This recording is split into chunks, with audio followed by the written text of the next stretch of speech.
Hello, good afternoon, everyone.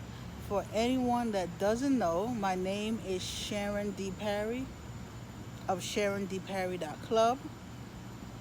I'm a mom, a minister of the gospel of Jesus Christ. I'm an entrepreneur. Um, I also have been studying the housing crisis for 5 years now. I have a book out, actually. The website is thenaturaltip.etsy.com. Thenaturaltip.etsy.com. I have several websites, and if you go to the website SharonDPerry.club, it actually has links to my other website, the ministry website, the housing website, and the store. But today I'm here to encourage everyone because God is a promise keeper. When He says He watches over His word, He watches over His word, and He loves blessing His children, His wonderful children that He sent Jesus Christ to die on the cross for. And today I'm interviewing my daughter, Leyla Vassor, and we're interviewing about how God moved for her during her 8th grade. I have another video posted of her 8th grade, but this is one that's amazing. It's an addition to, this is part two. And here is Leyla. Hello, Leyla. How are you doing today? Hello. So, Leyla, during your 8th grade year, you wanted to go to all of the events for middle school to close middle school out with a bang or with the best ever type of feeling. How did God work that out for you? How did it start exactly? Um,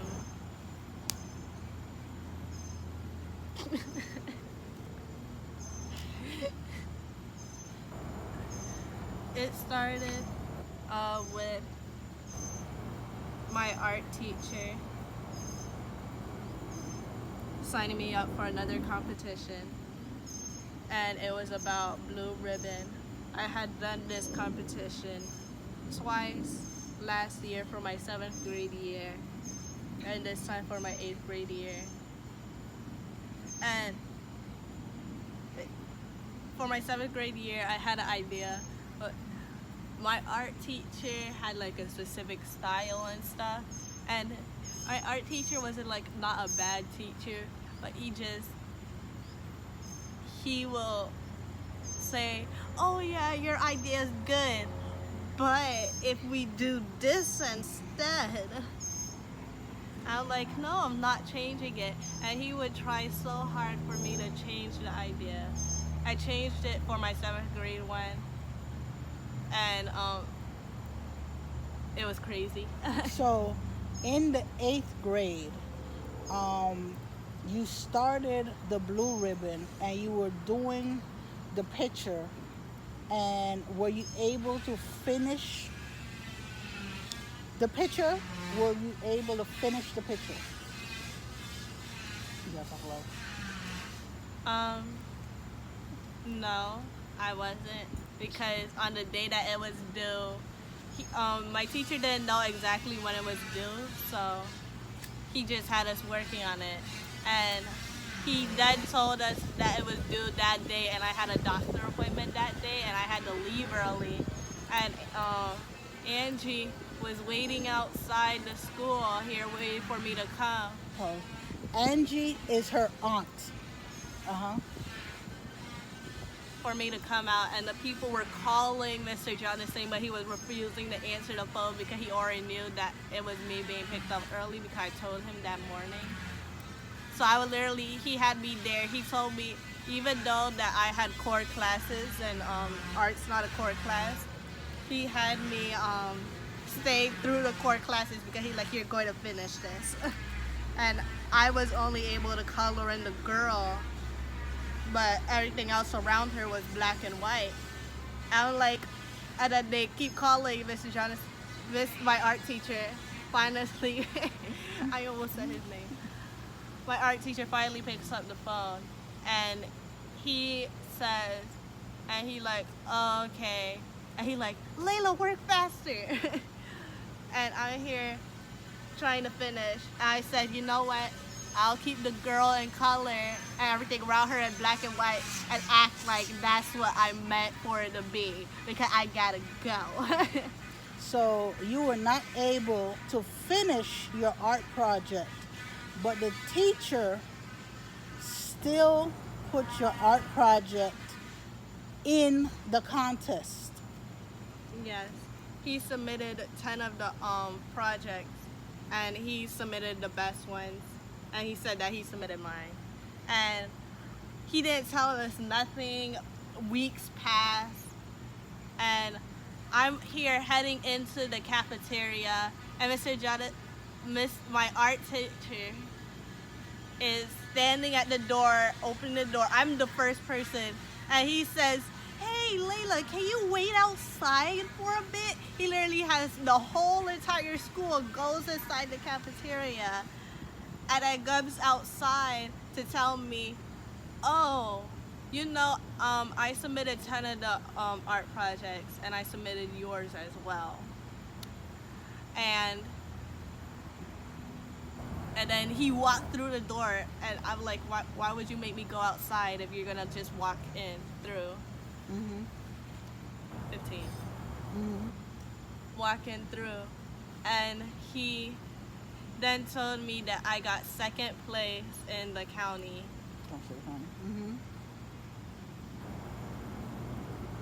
You got second place in the county. In the county, and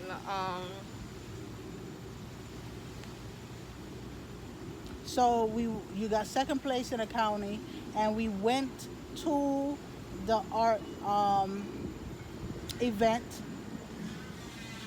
And at the art event, God put other people there because they found out that we were or are currently still transitional, and that's not why they did it. And what did they do? They were, and then they had another thing for the winners. Since all the winners were females, I was the only African American female out of all of them. And the lady that works for the school board, who used to have been a school counselor a long time ago for my school, was like, oh, you're from that school, I used to work for that school and everything. And she was like, and she was talking she was talking to me and everything. And like when I went back to school, they called me into the office, and she was there, and my principal was there, and the administration lady was there, and they were telling, and the lady from the school board was telling me that they had all of us put into a raffle for all the graduates of any grade, because it had elementary, middle school, and high school there. And I won the raffle type thing. And since I'm one of the only people that's actually graduating, since I graduated from middle school, and I won the raffle, and they bought me a yearbook, and they paid for all of my field trips, and they allowed me to go to all my field trips, and they even gave me extra money to take on my field trips, and I won $100 and all that stuff. So even though you did not finish your art project, you still won, you still got money for your art project. You wanted to go to all the events. God heard your prayer that you wanted to go to all the events in the 8th grade. Since you're only in the 8th grade, hopefully once in your life. and God have made it that you only are in the eighth grade once in your life. Praise the Lord for that. You don't have to repeat. And he allowed you to go to every event cost free. Not one penny, not one dime, not one nickel, not $1 was taken from my account or her account. And I'm on here to say that God can do the impossible. What? You know, at the beginning of the year, we had to sign a contract. Even though that sounds kind of illegal to have minors signing a contract. But at the beginning of the year, we had to sign a contract that said the only way we're going to go to a field trip is if we have a certain amount of absences, if we have a certain amount of points, and the points were based on our grades. That means most likely I wasn't supposed to go. So you're telling me that God did the extra impossible at your stage. Not only did you have an exuberant amount of absences for doctor's appointments twice every single week for months on end, but also your grades were suffering because you had so many absences, and God still moved for you to go to every single event. Not one event did you miss. Not only did she go to every event, but someone actually paid for her to go to Universal Studios and gave her money to enjoy herself. Okay. I'm telling you, because the time is running short, I'm telling you that God will do it. If there's any doubt in anyone's mind, even when I look at how good God is to my daughter and to me and my family, even though we happen to still be in transition and we live in someone else's garage, there's nothing impossible for God. So I hold on to the hope. When God promised me to own my own home again, I know He will do it. And I want you to know that God will do it for you also. There is nothing that's impossible for God. Bye, everyone. Again, my name is Sharon D. Parry of SharonDParry.club, and my store is thenaturaltip.etsy.com.